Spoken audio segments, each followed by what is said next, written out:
Hey, gang. See, we've got part of our audience here right now. I can see some of you I can't. What's up, Brian? Hey, Richard. How you doing, man? I'm good, man. It's T-shirt Friday. Dude, it's always T-shirt Friday when it's like 95 degrees out waiting for a tornado.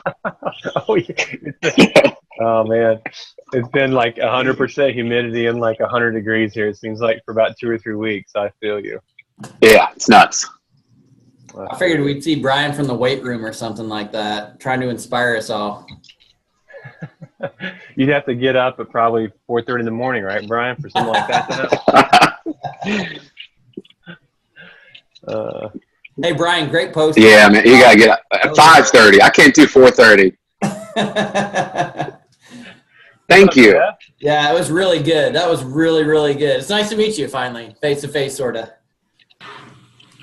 I know it feels like we know each other, but then you finally get to connect in live and not just watch the videos of each other. Yeah, it's cool. It's cool. I appreciate everything you've done. You've taught me a lot on your videos. I'm grateful to be connected. Jeff, how are you? Oh, likewise, man. I'm doing well, man. Thanks. Good. Good to see you. Appreciate it. Let's see. Who else do we have on here? David Stringer.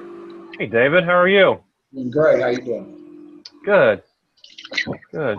Al Duoba. Hey, Al. How are you? You dialing today? Good. I dialed in. I'm sitting in traffic. I gotcha. That's awesome. Well, sometimes you got to be smarter in technology, right? And so you have to go old fashioned. Well, cool. Well, let me. We'll go ahead and get started. I have.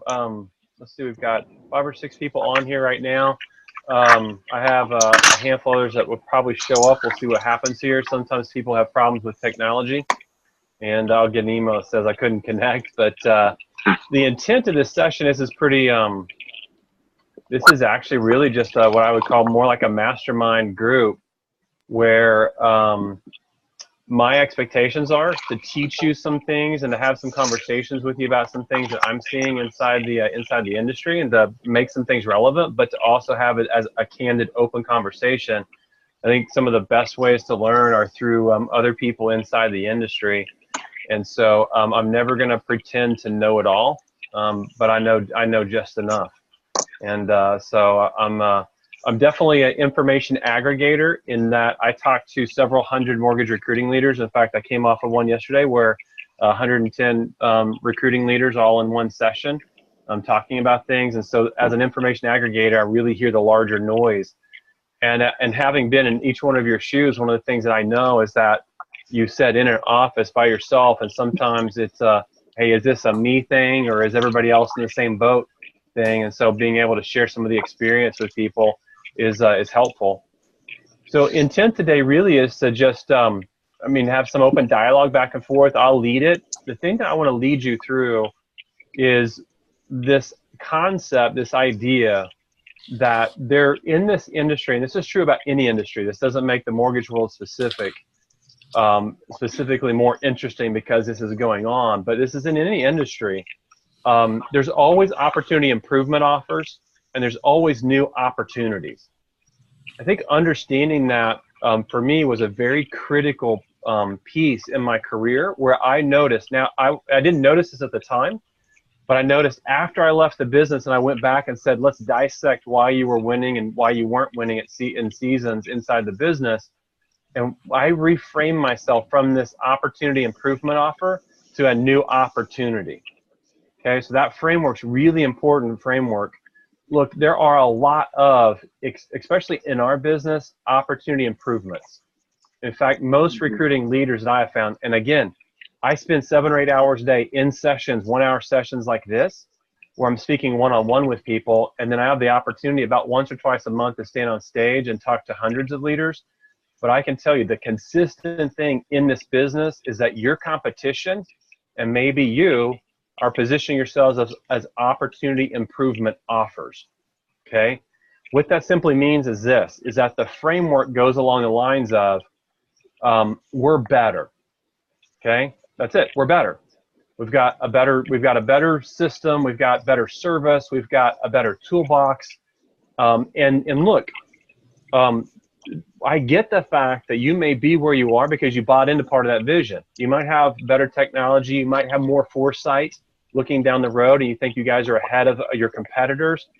I get those things. Those things have to be there. Some of those basic principles have to be there in order for you to win.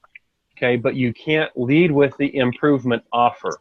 Okay, and this is a trick that we get caught up in, because the way people are taught in this business is to ask the questions about your offerings. Okay, they lead with that. Look, I've had hundreds, if not thousands, of recruiting meetings. That first time you get somebody on the phone, or that first time you meet with somebody face to face, they want to know about all your widgets. They want to know about the toolbox. Hey, how do you guys handle this specific deal? Do you use an AMC or an appraisal desk, right? Do you do down to 580 credit scores? How do you underwrite? How does your CRM work? Do you stay in front of the customer with your CRM for 5 years? Or, you know, these are all the questions that come out of them. So the difficulty is, as a recruiting leader, is making sure that you're not letting them lead you as you recruit, because you immediately put yourself in that position of, we're simply nothing more than an opportunity improvement. Okay, what that does for you is that positions you as what I call the left brain recruiter. Okay, that means this. Look, I went out last weekend. This is a funny story, by the way. We went out last weekend car shopping. I made the mistake. I've got a 16-year-old son, and we weren't shopping for him, but we took the kids along. I've got 4 kids, because we're like, the boys need experience. They need to see what it takes to buy a car. A car didn't arrive in the driveway one day. So we go to buy a new car. We're at a car dealership. My 5-year-old throws up inside at the car dealership. You can't make this stuff up, but if you have kids, you totally get it. And we're like, we're out of here. You know? We didn't buy a car. We'll probably never go back to that dealership again, but that actually happened. But when you're buying a car, you appreciate this. You're all about measuring. You're measuring the price. You're measuring the Blue Book value, the NADA value. It's all left brain thinking. Okay. You know, if you've ever bought one car, like I remember the first car I bought, it was an emotional buy. And I thought that I was the only person with a black Ford F-150 that had pinstripes. And the moment I drove off the car lot, I realized that everybody else had a black Ford F-150 short bed with pinstripes, right? So the emotional part, when you engage the emotional or the right brain part in recruiting, you're automatically going to win more recruits, okay? So the opportunity improvement offer is always left brain recruiting, okay? So my encouragement to you is, look, you're going to have that conversation on your offering, okay? Don't lead with it. Okay, don't lead with it. Don't lead with it. And what I'm going to advise you is that first meeting, protect it. Unless somebody says, I got 4 hours, right? And so that happens. Look, I've been in recruiting meetings where it went really well for the first hour, and they looked at their watch and said, I'll give you the rest of the afternoon if you want it, right? And I'm like, yeah, like this is a pretty good meeting, and it's happened. But most times you're going to have an hour that you block off for it. So my encouragement to you is protect that first hour and make it relationship building, okay? So I'm going to take you through, let me do a screen share just to give us a format that we can actually go through here. Okay, let me just jump into this, and I'll take you through a formula of why we want to be what I call a new opportunity versus an opportunity improvement. Okay, let me start you with this good quote. I think I memorized it, but I may butcher this up. Newt Gingrich, of all people, had a great quote, and I remember this quote. Newt Gingrich said this: at some point we all build bridges of excellence to get to our island of success. Okay, I remember those moments in my own career where things were just clicking, things were working, Like, and I had this island that was like, yes, this is great. I'm there. Okay. I think we all have been in this business long enough to have that. I have built the bridge of excellence to get to the island of success. But the second part is where he really got me. The second part of that quote is this. He said, but the lake of mediocrity always gets up on the bridge of excellence and tears it down. So you always have to be building new bridges of excellence to that island of success. Okay. So what does this mean for us as recruiting leaders? This means we always have to be adapting and we always have to be changing. Okay? So we always have to be adapting. Guys, it might be beneficial, at least at this point, if everybody mutes. And then we can come back and unmute. And what I'll do in this is I'll pause from time to time and just ask questions, and we can kind of highlight. If you're on Zoom itself, oh, I can mute. I'll mute that person. I'll mute him here in a second. And then you guys can come back on if you've got questions. But so that statement, we always have to be building new bridges to our island of success, means that we constantly have to be adapting. Okay? So as part of this first piece that I'm presenting to you, jump to that second bullet point, which is methods being used from the past 10 years. Okay? What the tendency has, what we've done is problem solved, because the last 10 years we created good recruiting models. I look at the names on here. You guys won a lot in that last season of building teams, okay? But we were problem solvers. And here's why we were problem solvers. That environment was a lot of chaos. It was the most heavily regulated window probably for any industry, okay? Now we're deregulation, okay? We had these enormous spikes in volume, and we had all these hurdles thanks to the CFPB. So things like MSAs had to change. Our QC processes had to change. We had more requirements from Fannie and Freddie and from the investors. And so our back-end pieces had to be revamped. Companies changed LOSs. Like, it, you know, and when you throw in these interest rates where the bottom comes out from underneath them repeatedly, we saw these spikes in volume. And so we turned into hunters. And our system was a hunting system. We were problem solvers, right? We simply found someone that had an issue, and we knew that if we figured out what the issue was, we brought a solution, we had a deal. Okay, that worked for 10 years. That doesn't work today. Okay, I'm telling you, I have conversations almost daily with recruiting leaders that say, I had a lot of successes 2 years ago and I can't seem to recruit somebody today. And the reason why is they're using the same methodology. Okay, so we'll talk about some of that, but this is a reason to hone your recruiting skills right now. The current environment is a big reason for this. So I work with a decent amount of executive level leaders, and I sign a lot of NDAs because I'm helping build recruiting systems and I'm coaching at a high level, and I speak for mortgage companies. I've got 3 events set up over the next 45 days. I sign NDAs just to prepare for those meetings. So I won't, you know, things I can talk about. The things I can tell you is that as a larger, broader market, there are more conversations than you believe going on in terms of consolidation. Okay, you got to understand this. There's a reason why Fannie has said behind closed doors that 50% of companies will consolidate by the end of 2018. Now, I think Fannie's projection on that says this. They assume that mortgage companies can come to an agreement and make those deals happen by the end of the year, and they may or may not happen. But I can tell you the next 18 months, if we play this out to 2019, consolidation is going to come in droves. Okay, so there are a lot of opportunities in play with that. That causes people to question everything.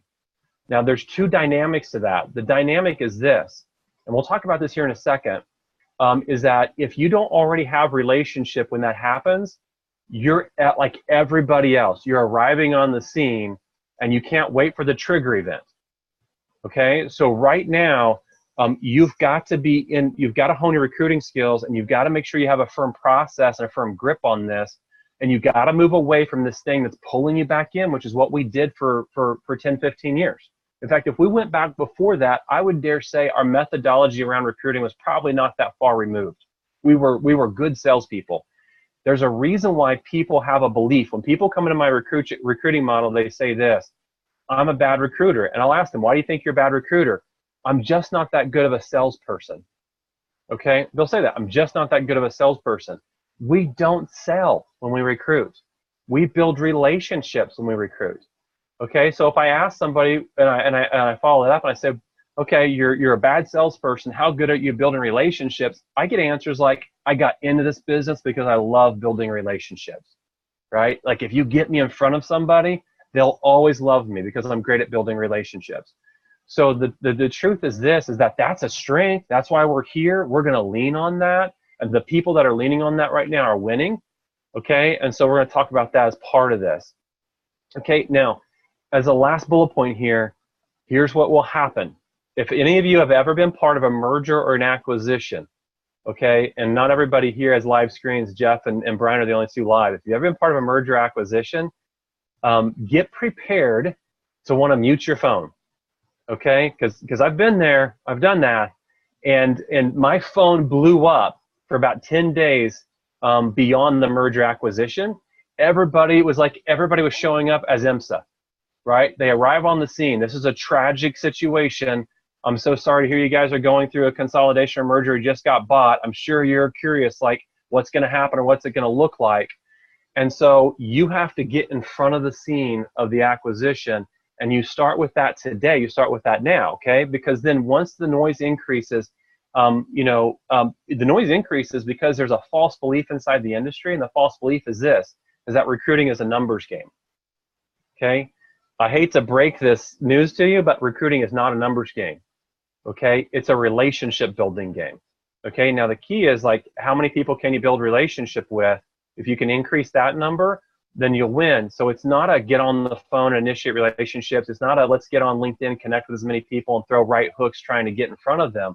That's not the game. Okay, so this is why right now we're having this conversation, because it's super important to your success over the next 18 months. Okay, so let's just talk about what's average, what's good, and what's great. I will tell you, for the first 10 years, I was average. Okay, so it's pretty easy for me to fill in the blanks with average. I'll just tell you who I was. I always led with the company value proposition. Okay, that's what I led with. That was very easy for me to lead with. I understood our value proposition as a company. Okay, this is the natural tendency when somebody recruits, is to lead with the company value proposition. That makes us a salesperson. So if you ask yourself this question, if in my first meeting that I have with somebody, I spend that entire session talking about the value of the company, the tools of the company, that's what the average mortgage recruiter does, okay? The average mortgage recruiter is digging for problems that they can solve. That's the next bullet point there, okay? So we're kind of poking around. I hear this a lot. I'm trying to figure out what the hot buttons are, okay? Because when I find out the hot buttons, then I'll pursue through the lens of that. Early on in my career, somebody made this statement, and this was a false statement, but I believed it for about 10 years. Richard, there's only two situations when you show up with a recruit. They're either trying to move away from pain, or they're trying to move towards pleasure. Okay. The more intelligent I became as a leader, and the more emotionally intelligent I became as a leader, I realized that's a false statement. In fact, there's a reason why. Think about this. Simon Sinek went from nobody knowing who he was to almost instantly famous because of his message. His message is counterintuitive to people who are only looking for pleasure, or people are only looking for pain, right? So if people are really leaning into Simon Sinek's message, which is that there's more to business, or there should be more to business than companies protecting companies, it should be individuals protecting individuals, then what you can take from that is that there's probably a shift going on inside the business, inside every business today, where people want more than just the ability to do something better, okay? The average mortgage recruiter also presents around numbers. Look, this was me, and this still gets done a lot in this business today. There's a company out there that leads with X number of our branch managers have made over 7 figures this year, okay? They lead with that. That's in the initial conversation with the recruiter. I've heard it, okay? X number of our BMs are making over 7 figures. They're leading with the number piece, okay? Now, yes, the numbers are important. I'm not going to say they're not. We all probably operate at some level off of a P&L, right? So you better understand that numbers are important, but you will never win on numbers. Okay, now here's the deal. Let me take that back. My wife says, don't ever say never and always. Okay, you can win on numbers in the short term. You will never win on numbers in the long term. Pursue differently, not through the numbers, if I show up and I decide to write you a 6-figure check to get you here with the sign-on bonus, I will lose you when the next company shows up with a 6-figure check to get you with the sign-on bonus. Okay? So the average mortgage recruiter presents around numbers. We're not going to do that. The average mortgage recruiter shows up post-trigger events. Hey, look, this was my tendency. The moment I saw something hit mortgage news wires, I was in, right? Like they just fired the president. Okay, I'll be calling all the people in my market, right? Like I just saw where they terminated 80 branches. I'm going to show up on the scene, right? I'm IMSA, right? This is the wrong way. Now, what I would tell you is this: if you take a little bit of time and develop some strategy, you can have a pretty good idea of what's going to happen. Okay, we're just talking about Fannie says less than 10% of mortgage lenders are going to be profitable in third and fourth quarters. Okay, we can't, as independents, I think everybody here is an independent. As independents, you can't operate in that environment for very long. What I heard yesterday from somebody inside the banking industry at a high level, that the number inside mortgage banks today is they're operating at a deficit of 6% on the mortgage play, on the mortgage fees. Okay, so you and I can take a look around our markets and make some assessments. Go to Scotsman's Guide top 75 producer mortgage companies list. Look at the bottom 30. You got a pretty good idea where consolidation is going to take place.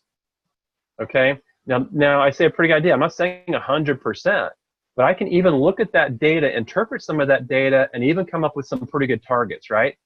Fixed cost expenses. I'm an entrepreneur. Outside of the mortgage industry, I'm an entrepreneur. Fixed cost expenses are the death knell of any business. The higher your fixed cost expenses, the easier it is for you to fail. I can look at Scotsman's Guide and I can tell you who has the most fixed cost expenses based off of the number of originators on the platform. Hey, that's on that report. And based off of the number of units being delivered to the table, and that's on that top 70 report, 75 report. If I went through there and I said, who's delivering the most units to me say you got to have more underwriters, right? So you got to have more underwriters to deliver the same amount of volume, and you have a lot of originators on your platform producing low-end numbers. The more originators, that diminishes the amount of volume you have per originator. Those two things right there, which is public information, tell me who's a play. Now, I could go identify those companies in my markets today and begin building relationships. Okay? That's a really good idea to spend some time doing that. And now go show up on the scene pre-trigger event and build relationship. And then when the event happens and for 10 days their phone goes crazy because everybody else is calling, that noise is going to help you stand out because you will have already built relationship. Okay? So this is what the average mortgage recruiter does. And then the average mortgage recruiter recruits to a platform. Okay? So this is the average branch manager. And look, I'm not taking a position of arrogance in this when I say this. I did this. And here's the truth about this industry. I don't know how many of you have ever gotten like recruiting training, like good recruiting training inside your organization. There's only a handful of people that are providing anything around mortgage recruiting training. You're kind of on your own in this space. So you've done what I've done, which is you've created your own models around this, right? Nobody's really trained you to say, how do you do this correctly? Okay, and so the tendency is, hey, I'm here because of the platform. I'll recruit to the platform, and so that's what the average mortgage recruiter does. Now let's talk about good, because there's a next level to this, but here's good. Start with relationship building. Okay, that means protect your first meetings. Don't ever talk about the company. If they really want information about the company, create that as a next step. Okay, doesn't fall for the problem-solving trap. That's a trap. Look, even after I developed a phone script that said, I'm not going to recruit you and I'm not going to talk about my company in the first meeting, even when I developed a phone script around those two pieces, I would show up and people would still say, hey, let's talk about this. So it's real easy to let them shift that first meeting and dominate it and take it over. You can't fall for that. Now, what I would tell you is as you're building the muscle and the habit around this, you're going to fall for it. You're going to fall into the trap and you're going to leave the meeting and go, darn it, I missed out on an opportunity to build relationships. So it will happen. But good mortgage recruiters, they don't fall into the problem-solving trap, okay? Yes, we're going to at some point solve a problem, but in the first meeting, we are definitely not going to lead with that, and we're definitely not going to pursue through that, Okay, if you've ever pursued through trying to solve problems, what I can tell you is that Strathmore Group's last study said only 5% of the market's discontent. There's 95% of us that are content. So if you're trying to solve problems, you're excluding yourself to the 5%, and you can win on a limited basis with that 5% number, but 1 out of 11 is going to answer the phone when you call them. That's statistics, okay? 1 out of 11 will answer it. If you're going to get to the 5 out of 100, you're going to make 55 phone calls to get to the discontent person. There's not a single person in this meeting that has that much time to make 55 phone calls to set one appointment, okay? And so that can't be it. You got to have better phone scripts than trying to problem solve, and you got to have a better first meeting than trying to problem solve. The next one is, ask for the why. Good mortgage recruiters always ask for the why. You want to self-evaluate? Ask yourself this question. When I look at my top 20, 30, 50, whatever that list looks like, my top 50 recruits list, how many of the whys do I know of those individuals? My guess is very few people do, okay? And I didn't. I just didn't. So, but good mortgage recruiters ask for the why. There's a next level. We'll talk about great mortgage recruiters. Next level is a different context around the why. But good recruiters are saying, hey, what motivates you most? Like, what is it that's your larger why? Okay. And then good mortgage recruiters show up pre-trigger events. Okay, so you have to do that. Otherwise, you're reacting to something instead of being proactive, and we all know that reactive behavior does not lend itself to success. Okay, so here's what great mortgage recruiters do. Relationship capital. Okay, if you ever had a teenager, here's what a wise man once told me. He said, Richard, teenagers don't rebel against against authority. They rebel against a lack of relationship. So if you ever have a teenager, you have to build a relationship swimming pool, because what you're going to find when you have a teenager is they will constantly be dipping out of it. And you got to have a large pool of relationship to lean on to continue to sustain the relationship. In recruiting, you've got to understand when you get people, just identify the people that are underneath your umbrella. Okay, you had a pool that you built of relationship capital. Okay, you have to build that starting now. Now, how do you do that? You do it through small touch points. Okay, you don't do this in 1 hour meeting and suddenly you have a pool of relationship capital. You do it through touch points. So you got to have a system. You got to have next steps. And those next steps, here's the tendency. Cold recruit specifically. If you get in front of someone because you said, I won't recruit you and we're not going to talk about my company, if you get in front of someone because of that and you build a good relationship, but at the end of that meeting they say, you know what, I'm happy, I'm content where I'm at, and I appreciate your time today, let's stay in touch. If something changes, I'll let you know. Nobody here has ever heard that scripting, I'm making it up, haha. Everybody here has heard that thousands of times maybe, right? I'm happy where I'm at.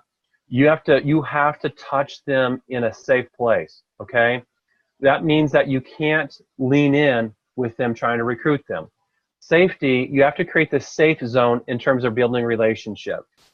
That means you do crazy things like send them a text saying, I hope you had a good July, and you don't ask for a meeting. It means you do crazy things like leave a passive voicemail for them that says, hey, I wasn't calling for any other reason but that you crossed my mind. It means you do weird things like take your favorite book and ship it to them and say, hey, I came across this book and I thought of you. Okay, now you're building a relationship pool that you can dip out of. Okay, it's core values are trust. You're building through some core values, through the lens of core values. We'll talk about some of this in just a second, but there's a really good idea, concept around this that I begin to establish as a basic principle in recruiting. We'll talk about, but you got to build the relationship pool. Okay, and you got to do it on their terms. If they're cold passive candidates, you do that through very passive communication. We push beyond a recruit's shallow why. This is what great recruiters do well. This was some of the secret sauce for me, okay? If you ask what someone's why is, the tendency is to go shallow. Like, think about it. Evaluate your own why. For the first 15 years I was in business, I just said success, money, getting to the next level of management, mean, those were all the things that I would have answered as my motivation. And no one ever challenged me in this space. Although I had deeper reasons and deeper motivations, no one ever challenged me in this space. And so how you challenge someone in this space is when someone gives you the shallow answer, you receive it, you acknowledge it, but you got to go deeper than that, okay? So, you know, it would have been, Richard, I understand the fact that you want to be more successful, make more money, and accomplish bigger things in business.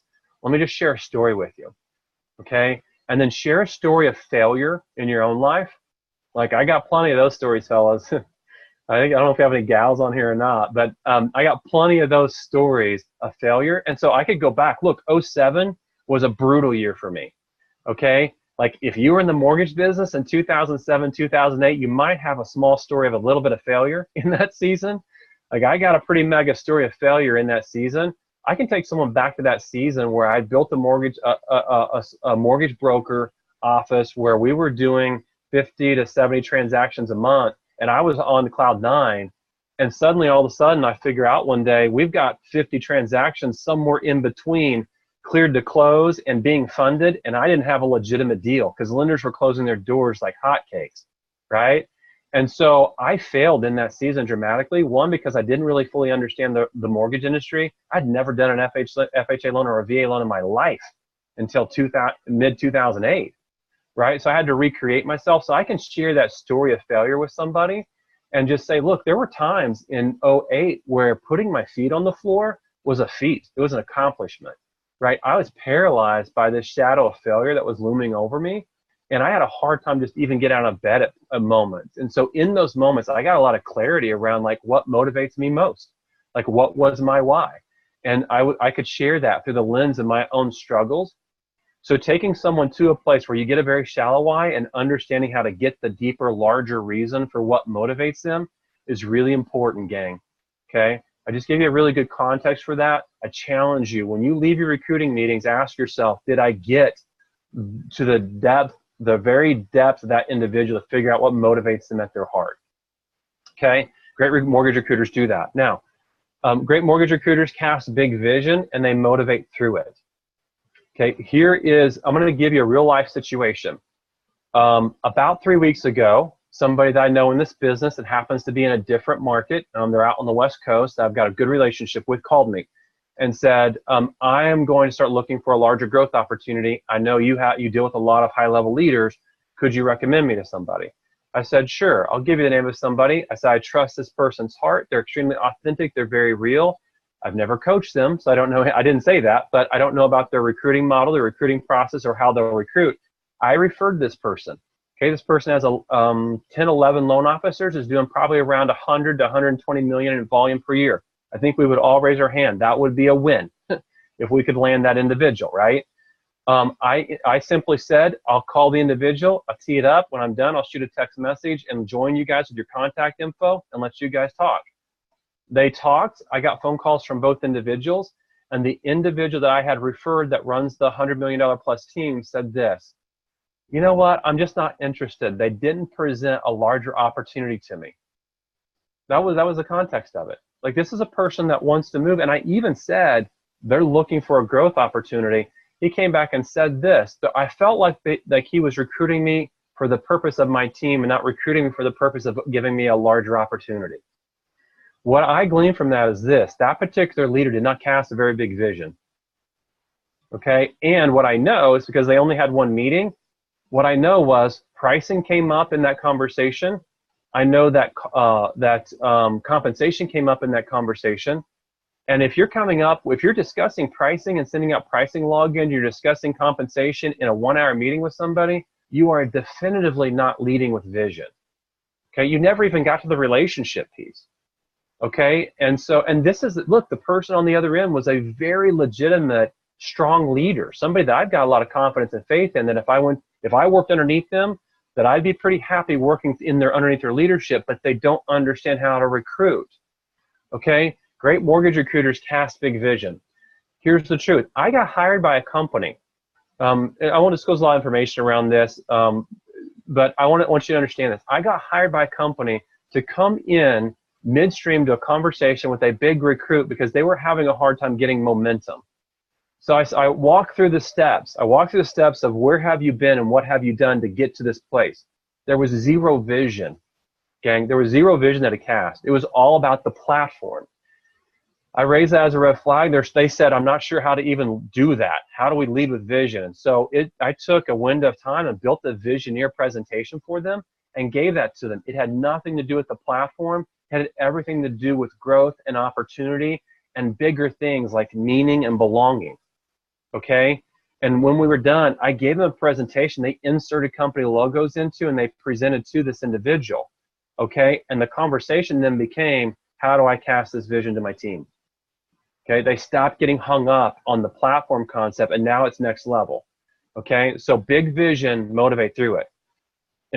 And when I get done with this, I'll open up for questions. You may have some questions around that piece specific to LOs. We can talk about that. Okay, recruit as a partner versus a platform. Really critical piece. Okay, this means that you're recruiting to your leadership, your core values, to your vision versus the toolbox, okay?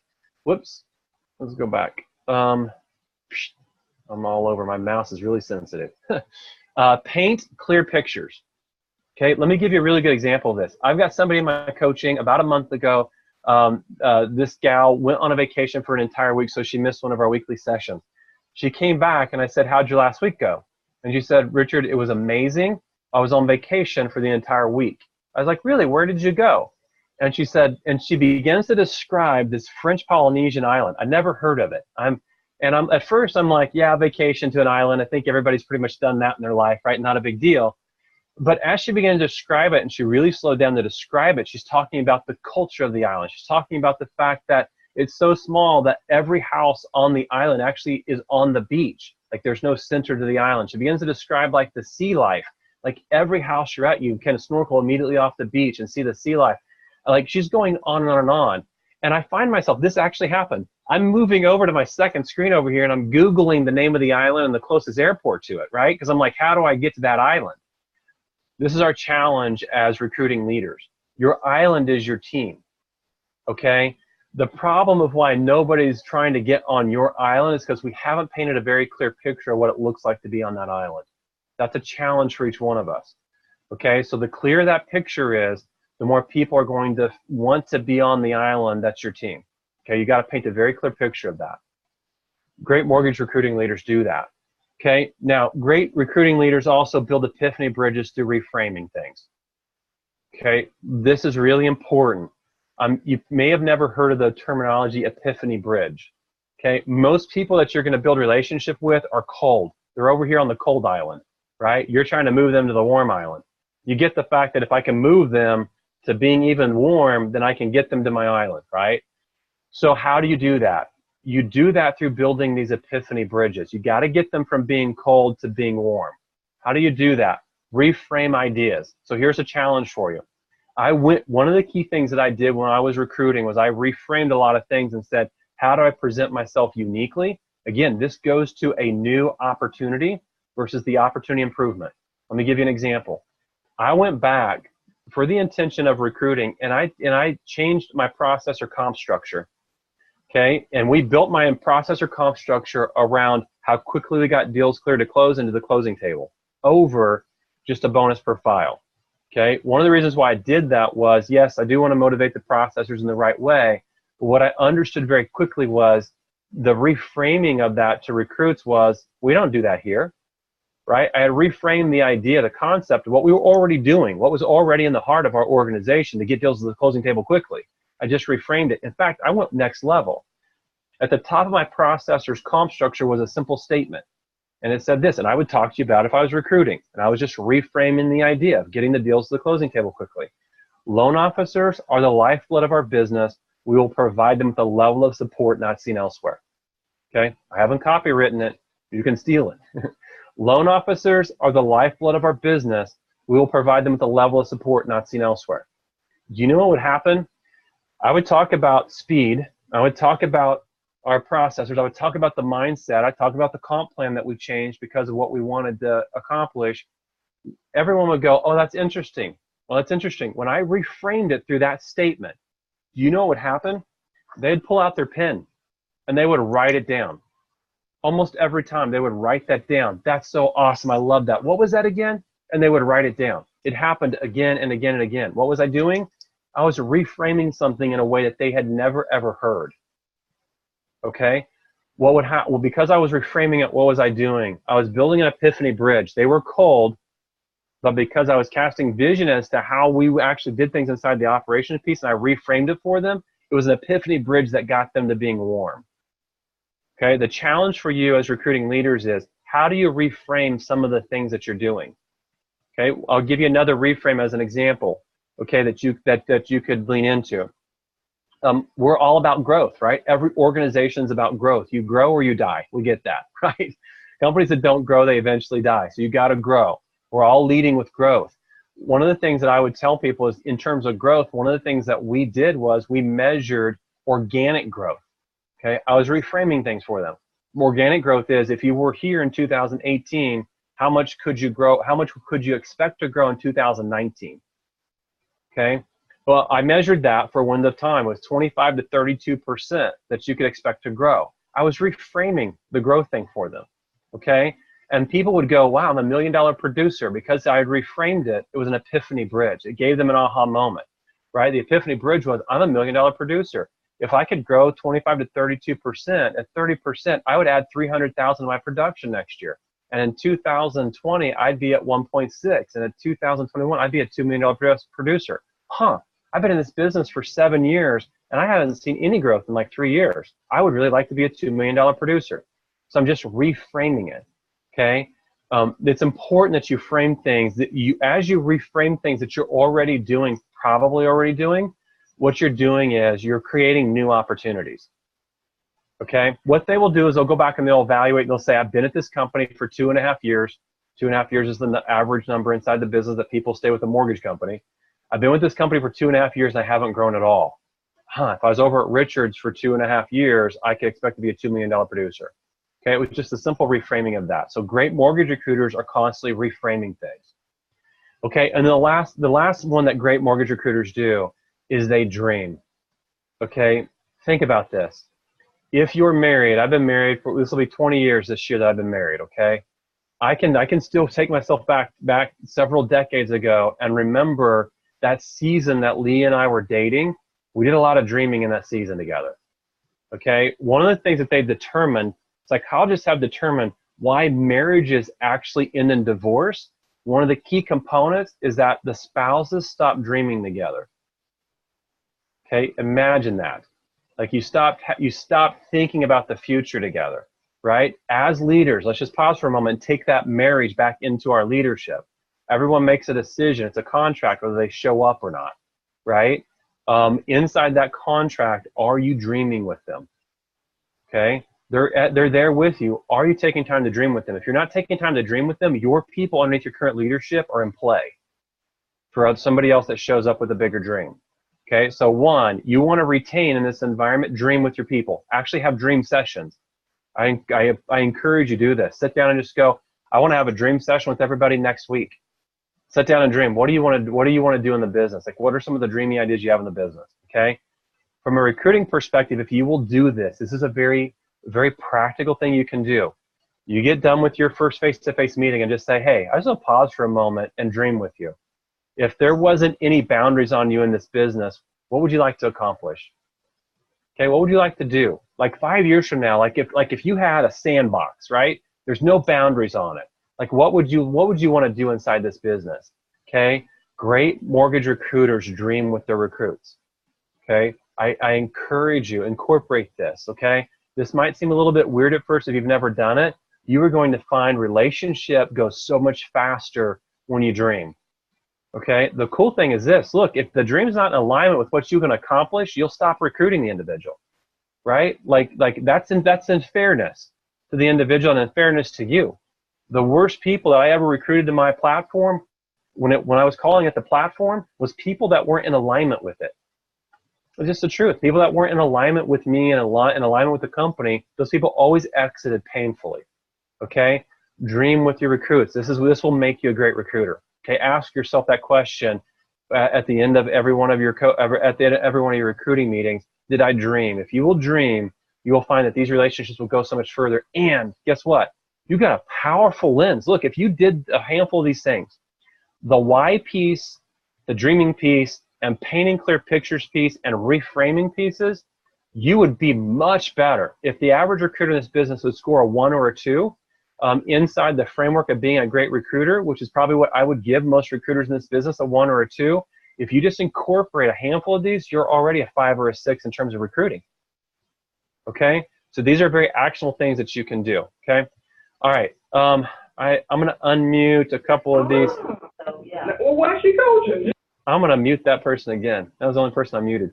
Do you guys have questions about it? Any questions about this before we get into like the opportunity improvement offer or new opportunity and some of that? Not yet. Are you going to leave like 5 minutes? I just kind of have a generic question, but I don't want to interrupt us till the very end. So. Yeah, absolutely. Okay. Yeah, you guys can, this is I came off a session with about 30 people on it from here. From here on, I am done for the day. If you guys want to stay and ask any questions, you're welcome to. But I intended to go about an hour, but I don't have anything bookended on this, so go. And I apologize, Richard. I'm going to have a hard stop at 4 p.m. Yep, no worries. No worries. I won't be offended when you jump off, okay? Gotcha. Thanks. Any questions around this? You guys want to keep going? Yeah, keep going. Keep going. I want to plug as much as we can in the next 15 minutes for sure. Okay. Okay, so let's talk about this. A lot of times we think that we are, when I give this lens, a lot of people go, well, I'm framing this in a new opportunity instead of the opportunity improvement offer. So let me just define what is the opportunity improvement offer. Okay, it's tools, it's service, and it's support. Okay, so let me be clear on that, because a lot of times people will say things like, maybe I can conjure one up. When we talk about our service or our support, they'll say things like, we're a company where the culture is really thick. And they'll say, and so what that means to me is that we're a company where people bleed for the people. Right? Sounds like something William Wallace would say, but out of Braveheart. But that's something that I've heard before. Like our culture is that people bleed for the people. Okay, that's really support to me. And so that to me still is in the opportunity improvement offer arena. So your culture can be a new opportunity, but I want you to challenge yourselves in how you define your culture.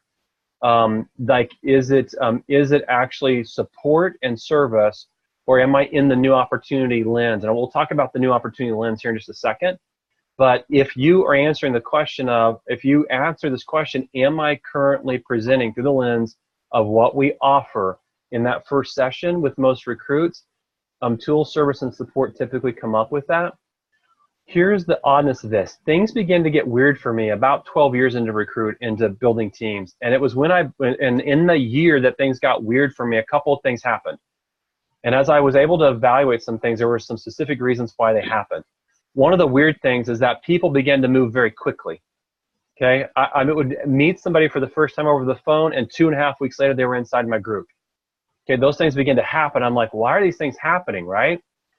Things would begin to happen. I had over and over again, probably 2 or 3 times a year, I'd have an internal or an external recruiter call me, and they would say this: we never met, and I wasn't targeting you, but I came across your name because I was talking to somebody else in your market, and they said, if I leave my company, the only person I'll go to work for is Richard Milligan. Okay, I'm not saying that to be boastful. What I'm saying is that I really begin to analyze, why are these things happening? What did I do differently? And what I can tell you is, for the first decade plus, I led with Toolbox. Okay, in the last 4 years I was inside the business, what I led with is a completely different lens. Okay, and that's what I call the new opportunity offer. Now, from a practical standpoint, you all showed up here because my email that I sent to you said new opportunity offers are things like what? Amazon, things like Facebook, things like Google, things like, Starbucks. We could sit here and we could sit and throw out big business names that have won at the highest level. Think about the companies that come after them. Think about the companies that came after Google. Bing, never been as successful. Okay, think about the companies that have come after Starbucks. Like Jeff, in your market, Perk Place, is one of those places, right, that comes to mind. Like, there's a lot of like opportunity improvement offers, but the new opportunities that you guys that you guys should be in your market, you're going to build number one purchase market share if you present yourself in this lens and you stay with it. Those are the companies that become number one in purchase market share. They're new opportunity offers. Okay, so what you do is you lead with vision. Like if you study any of those companies, study Starbucks. Like study the idea of their vision, and what you realize is they never started with the coffee house idea.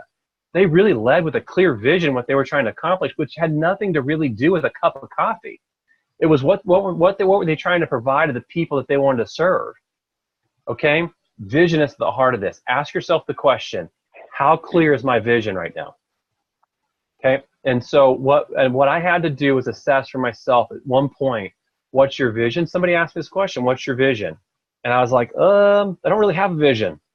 Okay, and a lot of times we have a vision or some degree of a vision on paper, but we don't have it here and here, right? You got to get there with this. Your vision has to be so owned that when somebody challenges it, look, you guys will challenge me and on some of these pieces here, maybe at the end, and I would encourage you to challenge me on it. I'll be able to defend these because these all come from the heart of vision. Okay. So when somebody challenges your vision, you're all in, you're all out, right? Enthusiasm, inspiration come from having a clear vision, right? Inspiring somebody moves them to some other place that they're not currently, and vision does that. Think about it. One of my favorite movies is Braveheart. I've seen Braveheart 8, 10 times, 12 times, I don't know, maybe. I've seen it a lot, okay?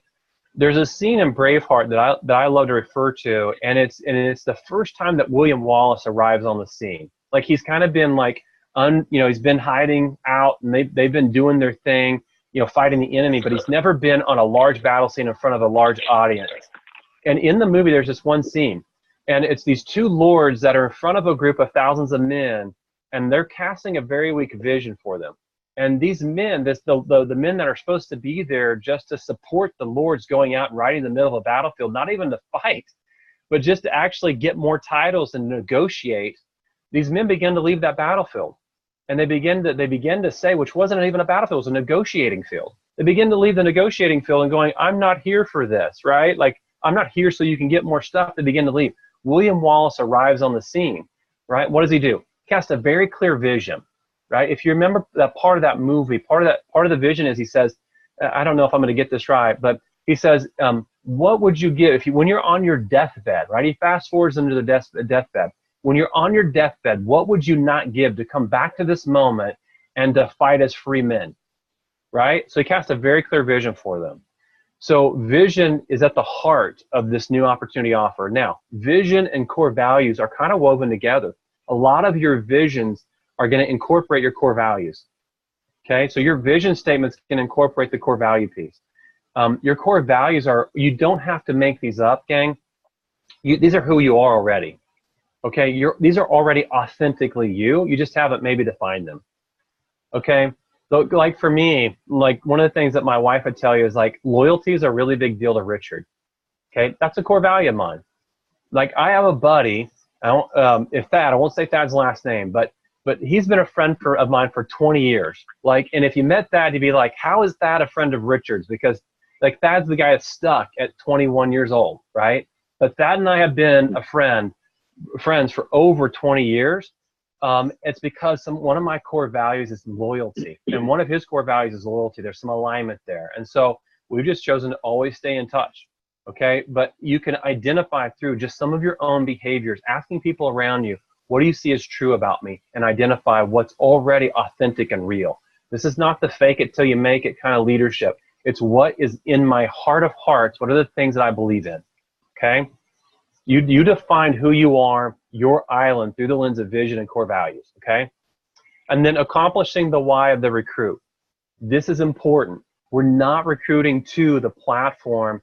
The platform is if there is a platform in this, the platform is what are we trying to accomplish for the individual, okay? That's why you have to be a partner. This has to be a partnership. In fact, at one point in my career, I stopped referring to people as employees, and I started calling them partners. That was the only word that I would ever use. I'm in that season now with a teenage son who's 16. I no longer call him a boy or a son. I call him young man because he's in a new season, right? I'm identifying that season. So you have to accomplish the why of the recruit. And if you don't understand the why, you will never become the partner. You will always be the platform. You got to get that. You will always be the platform until you start pursuing people through the lens of helping them accomplish their why. Okay, now the new opportunity also, will have a larger meaning. Okay, now what this means is this.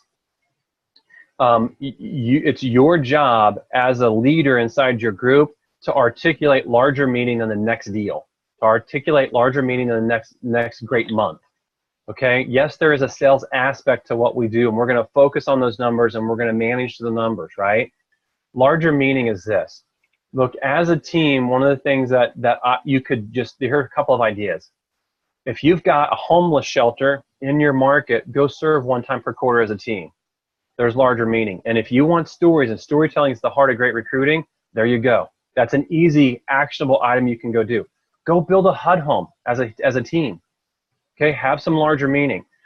Look, one of the things that I know someone has done in another business is this. They identified the people coming to their team as having home ownership at a very low rate.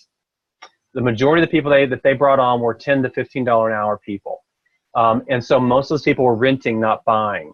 The leader said this, part of my larger meaning of why I want to have people here and retain people, because it was difficult for him to retain people in the $10 to $15 an hour range. They were constantly churning. Well, he said, you know what? Part of the mission of our organization is that when people come here, we want to know what you want your first home to look like. We want to know what your next home is going to look like. And part of my larger meaning as a leader is that every person that comes here is going to buy a home. Okay? And what he did was he created a dream board. You would describe the home that you wanted. He'd go find a picture of it, and in his office on a bulletin board was the name of every single person that worked for him and the home that he was going to help them buy. Okay? That's larger meaning, right? The first time that he helped somebody accomplish that, guess what? Immediately his retention rates improved inside the entire organization. Not just kinda. Not from like a, 50%. Like he went from having like 70, 80% turnover every 12 to 18 months to having almost 0% turnover. Why? Because there was now larger meaning inside his organization. You have to, there's always two things in business, gang. And if you've been in my coaching, I've said this before. There's either problems to be solved or tensions to be managed, right? This is a problem you have to solve. What are the larger meaning pieces inside your team? Okay, you got to create those. You got to be intentional. Everybody ends up somewhere. A few people end up somewhere on purpose. This means intentionality. If you will do this, you're now presenting yourself in a new opportunity offer. This is why. If you're recruiting through that lens, you have unlimited stories to tell. Unlimited stories to tell. Okay, and storytelling is great recruiting. Okay. All right. So what are the tools for creating this? And I'm going to go pretty quickly here because somebody's going to jump off at 4. I'll send you guys this presentation so that you have it. A well-defined vision, very clear core values, the ability to share through storytelling, and the ability to figure out your recruits why. Those are your tools. And then prior to inspiring a recruit, I'm going to challenge you to ask these questions. Just to yourself. Have I built relationship? Do I understand their why? Am I casting vision? Is what I am offering dreamy? That means that you've dreamed with them a little bit. And then is my opportunity larger over better? Okay. So here are your to-dos. Be crystal clear on your vision. Okay. This is an area where a lot of people create it, but they don't go next level. Okay. Be able to share your vision so you prepared to speak to 10,000 people. That's a challenge, and it will take you a season to get to that. But if you will get to a place where when you cast the vision to a recruit, it's as though you perfected it for a stage of 10,000 people, an audience of 10,000 people. People will leave that meeting, and then things will happen inside your market. Like you will get phone calls from people that will say, "Hey, I heard your name." Okay, if someone said that they would only go to work for you if they left their company. Recruit through the lens of why. Pursue the BAM zone. We can talk about that at the end if you got a question around that. Okay, this is a true concept. You've got to understand this. There's 2 types of leaders in every single market. There's the pseudo leader, and if you understand pseudo, that word means fake. That's the person that's always posting the meme with the great quote on it, right? But doesn't actually lead through the same lens. Okay? We have to become surrogate leaders when we recruit. Now, you got to have some creative ideas around this. If you've got questions around how to become a surrogate leader, I'll answer those questions at the end. Surrogate means in place of. Okay, in place of means this. I figured this out. I could actually lead you, and you could still be underneath somebody's quote-unquote leadership, right? Because I was a partner. I wasn't a platform. And I figured out creatively how to do this. Surrogate leadership is a principle in recruiting. It's not just an idea, guys. It is a key principle in recruiting. If you understand surrogate leadership, you will win in recruiting, okay? Here are your do nots. I think this is my last slide. Yeah, your do nots. Do not lead the company. Do not lead with your company value propositions. Do not use creative ideas without interpreting the message you are leading with. Okay, let me tell you a story around this. Somebody came into one of my coaching sessions and said, "Hey, you'll never believe what I got this week," and they held it up. And it was a box that was literally like 3 feet long, and probably about 18 inches wide and about 12 inches deep. And I was like, "What in the heck is that?" And it said his name on it. He said it was a recruiting ploy by an organization. And I said, "That's got to be really cool. What's in it?" He opens it up, and it's a puppet with strings on it that go up through the top of the box that if you pull on the strings, the hands and the legs move. And I was like, "That's pretty cool." He goes, "Yeah, they sent it with some scissors.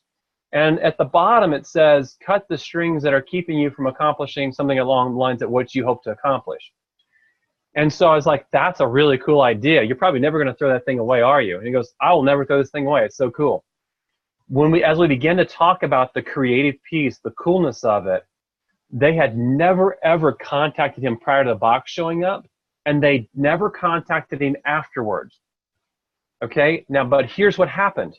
About 3 weeks after getting the box, one of their corporate recruiters spammed him on LinkedIn and tried to set up a phone call with him, not knowing that they had sent the box to him. So the creative idea, a lot of times we get excited as you know, quasi salespeople about the creative. You really got to work the interpretation all the way through. Okay, that box will sit in his office forever, and he will say every time somebody comes in, "Where'd that come from?" And he'll say, "This company. In fact, they sent this pair of scissors with it." And guess what? He will never go to work for that company. And every single person that comes in his office will now be branded not to go to work for a company who doesn't recruit through core values lens, that recruits through creative tactics. It's never about the individual and only about the ploy. So do not use creative ideas without interpreting the message that you're leading with.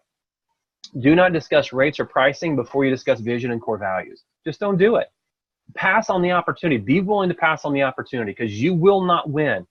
In this environment, you guys know this, right? Rates, the rate compression, the margin compression is a real thing, right? And so you will not win, especially in this environment, leading with rates and pricing before vision and core values. Rates and pricing's left brain, core values, vision's right brain.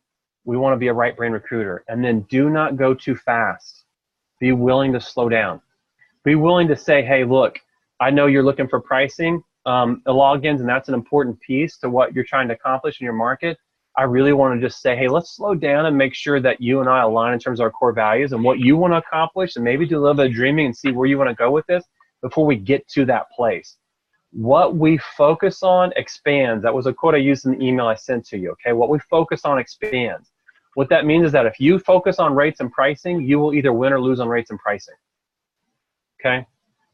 And then beyond this, you guys are open for questions. My calendar's live. If you want to schedule something outside this with me, you're more than welcome to. I'm not here to try and sell you on anything today. In fact, we ended about 3 minutes past the hour. I think we may have lost somebody already. But you guys are open to ask any questions you want. I'll stay on as long as you guys want to stay. Hey, Richard, let me ask you one question. So we're getting to the end of the, not to the end of the year, but as far as recruiting goes, we're basically recruiting for the fourth quarter almost at this point in time. So where's your last point was, slow down, but where would you see a place right now that you could, put a little gas on the fire, where you could accelerate, maybe the relationship building up front to improve your stead, maybe, come September, October, when it seems like the consolidation and all that is really going to start to generate? Yeah. Well, so when you say relationship building, let me just make sure I understand what you're talking about. I'm going to assume, and let me make sure I'm assuming right, but that you've called the individual and you've at least had a generic phone call with them. Right. Yeah. I mean, this has been like maybe even 5 minutes. Maybe even somebody that I've jabbed a couple of times, but really haven't gotten any response from. So they probably know who I am, but there's not a relationship there. Okay. Let me ask you another question. Are you getting data around the production of the individual to know that you want to pursue them? Or Yes. is this just a name you've heard? Okay. Yeah, no. It's people. There's a group of people that I know exactly who they are, what they do, and they've got a good record. Okay. What I would encourage you to do is to create a unique opportunity. Okay. So look, the cool thing about social media is that you can stalk people pretty elaborately. Like if you stalk, here's the things that you could figure out about me. Richard loves the outdoors, constantly taking his kids fishing. They vacation to Colorado, right? Like these are the things that we do. Like that's who we are. So if knowing just a few of those nuggets, and if I was I was one of those people you wanted to pursue, look, if you're a month out, like I can get round trip tickets on Southwest at times for like $39, $59, $69 to Colorado. Like you can do some crazy things today that you couldn't do in the past, like creating unique opportunities. You could buy a Colorado Rockies baseball ticket and plane tickets, or be willing to buy those knowing the price point and going, hey, I bought the tickets. I'd love to take you and your wife on a plane ticket. We're simply flying out on a Friday afternoon. We're flying back Saturday evening. We'd like to extend the invite to you to actually to go with us. You and I don't know each other. I just love to get to know you better. You can create some unique opportunities. That's a big one. Right. But some of the ways that you can do that in your local markets are, you may have a minor league team, hockey team, baseball team, basketball team, whatever. Create a unique experience that says I'm not recruiting you, and offer those opportunities out. Okay. That I would do that. And you can even look. You're in a market where maybe fly fishing is a big deal, right? Like just even saying, hey, I'm taking Friday off to go fly fishing. I've got a honey hole. I'd love to take you fly fishing with me. Right. Those are the things people will say yes to over saying yes to a face-to-face. They'll say yes to that a larger percentage over the face-to-face meeting. Sure. Okay. That's a great idea. Okay. And people will respond to that.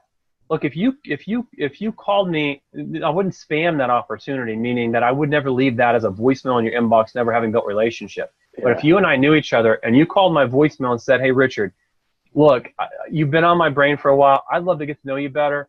I've got an opportunity to go fly fishing, which, by the way, Aaron, if you invite me on that, I'll buy the plane ticket. I've got an opportunity to go fly fishing. I'm going to take Friday afternoon off. I'd love to sneak out early with you and invite you to that. You can actually leave that as a voicemail for people. And people will respond. Like they are never going to leave you hanging on that opportunity. They may text you. They may not just call you back. I may not call you back. But they'll, in the minimum, text you in response to something like that. Right. Okay. That's a great idea. Yeah. And remember, we're doing some things. That's a creative idea, Aaron. But go back to the BAM zone. What's the BAM zone? Belonging, affirming, and meaning zone. Okay. But we're affirming somebody when we pursue them differently. People would say, nobody's ever offered me a fly fishing opportunity that's a recruiting leader. Like Aaron's different, right? You affirm them. The belonging piece says that I can already create some narratives. And again, Simon Sinek comes up to mind. People start to go through the filter of, is this guy an emotionally intelligent leader? Like, how is he leading inside his group? You're pursuing through that lens. People are going to connect the dots on that. So I just encourage you, look out at your calendar and say, how many of these unique opportunities can I create over the next 45 days, right? Because that takes you through the end of August, and now we're into September 1. And statistically, we all know this. A lot of people think first quarter is a recruiting season. It is not. Like, more people move in second quarter than first quarter. More people move in third quarter than second quarter. And the most people move in fourth quarter. So right now, if consolidation is going to happen in droves in fourth quarter, like this next 45 days, it's an important window of time for everybody on this meeting. Okay. Richard, thank you. I got to run. See you, Jeff. Thanks, Richard. You got it, buddy. Glad you were able to attend. There's somebody else here I muted because they were. Okay, I had whoever's the 580 number muted. You're unmuted now. Greg. Anybody else got questions? Hey, Greg. Now this is Al. I just want to make a comment for a free open meeting. It was really great. There was a lot of substance in there. Appreciate it. You got it. Glad you were able to attend. Have a great day and a good weekend. All right, you too, Al. Anybody questions? I'm going to send the presentation out to you via email. I did not record this, so but you'll at least get the PDF of the presentation. Catch him up. Awesome. Oh, birthday that day, so. All right, gang. Great. Thanks, Great Richard. job. Have a good weekend. Yep. Thank you. I All right. appreciate this a lot. See you Thanks guys. for inviting me. You got it. She really just Okay. stay home with the baby. I see you.